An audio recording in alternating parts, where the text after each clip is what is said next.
Dragon Ball Sparking Zero. It's been a hot topic for the last couple of days, and yes, I'm excited just like you are. And that's all I can say. I'm excited. That's the only words I have to say. But this game is going to look the best any Dragon Ball game has ever looked. And the first reason is that there's no PS4 or anything like that. It's just PS5, Steam, and I think Xbox.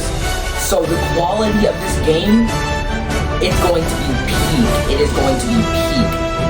And I can't say I can speak from experience from the Tenkaichi games because Budokai Tenkaichi 3 came out in what, 2007? Yeah, I wasn't alive back then. So but I can compare it to current Dragon Ball games such as like Xenoverse, Fighters, not Legends. I can't say Legends because Legends is not really like a console. You know what you know what I mean. And I guess just really Xenoverse and Fighter and the Breakers. The Breakers. We can't forget about the Breakers, even though everybody does, me included. So comparison to Xenoverse. Xenoverse, the story mode was super long. It had character customization. I don't think the original Tenkaichi games had character customization. They did have story mode though. So the cutscenes for Sparking Zero's story mode, they're going to look so good. And I think that's what in the trailer when Goku and Vegeta were fighting, I think that might have been from story mode or something. Maybe like how at the end of Super, and they went blue and they were like fighting and stuff.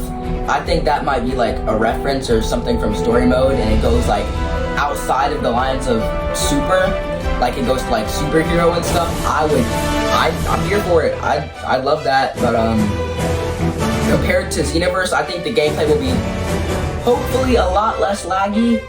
Like, and I hope they can get down immediately, like how people rage quit, and then they have like the bans and it bans you. I hope they can get that under control quickly, because that's going to be super annoying. And especially in a game as high quality as that, I would not want to be locked out of that. But next up is Fighters. Fighters, probably the pinnacle of Dragon Ball games currently in terms of graphics. Because Fighters, everybody knew how before Gogeta came out, they were taking like multiple months on end to make one character. When Xenoverse was just dropping characters every like 2 months, just back, because the models were easy to make.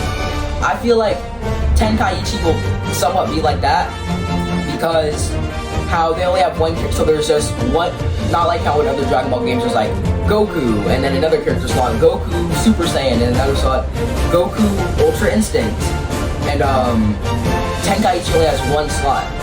So they have just Goku and then all his forms, and then Vegeta and then all his forms.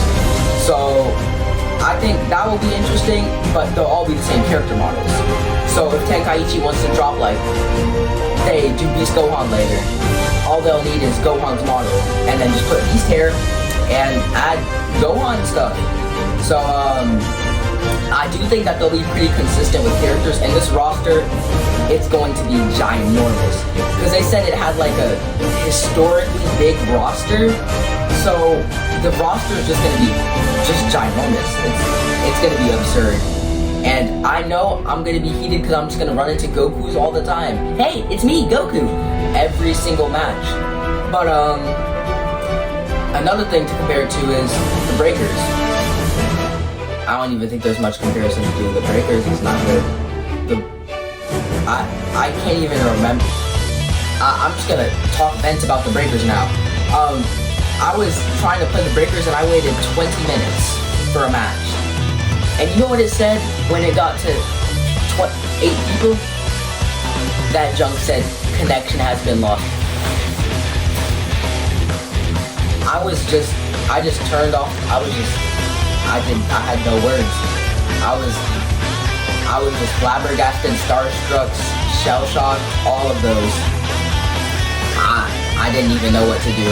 So, since I haven't played the Breakers, but And I guess I'll compare it to Legends, but Legends there's not really much comparison because Legends it's a mobile game, so not that it's a bad mobile game, but compared to like the other fighting console games, it's not really like, the graphics are still good, the graphics are better than the Breakers, but they're not like on par with console PS5 type stuff. So I do feel like, and let me think of some bad things that might happen with Tenkaichi, because there's a lot of positives, and what could be bad? Because I'm just talking right now. What's bad about it? Let me think of it. Spamming moves. I know y'all saw Broly's grab. They better not have like a spam, like where you can just spam moves. Like it isn't over yet, like Goku and Xenoverse, and you just spam moves over and over and over again. That's gonna be annoying. Like if Broly's grab looks like that every time I get hit by it, like how in Fighters he has his command grab and Xenoverse he has the grab. If it looks like that every single time where he's like, slamming Goku around, I'm gonna throw up. I'm throwing up every time I get hit by it. So I hope there's no spammy moves or anything like that, or moves that will be affected by lag, because everybody knows in Dragon Ball games, lag is a big problem. That's really in all games, but like somebody shoots an attack, and then the lag, it's like, they shoot it, let me gather my thoughts. So they shoot an attack, and then it's like all the way 45 meters away from you, and then you get hit, you're like, it like, especially in Xenoverse. And that's gonna be super annoying in Tenkaichi, especially with how fast, like in the trailer when they shot the beams, like Goku shot the Kamehameha, and that looks pretty fast. And that is gonna be so annoying if there's like lag dealt with it. But that's really all I have to say. Like and subscribe, and I'll see you guys in the next one. Peace.